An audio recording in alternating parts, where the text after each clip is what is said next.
Hi எல்லாருக்கும் வணக்கங்க. இன்றைக்கி மாடி தோட்டத்தில் அறுவடை பற்றி தாங்க சொல்ல போகிறேன். வாங்க இன்றைக்கி என்ன அறுவடை பண்ணிட்டு பார்க்கலாம்.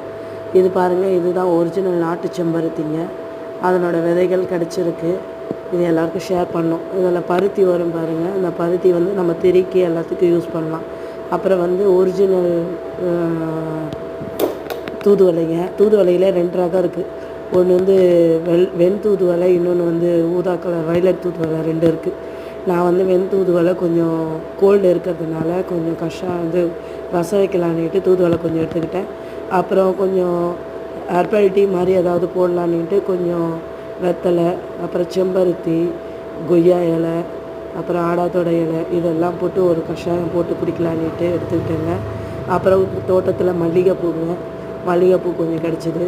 அப்புறம் இந்த பன்னீர் ரோஜாவும் 1-2 பூ கிடச்சிதுங்க.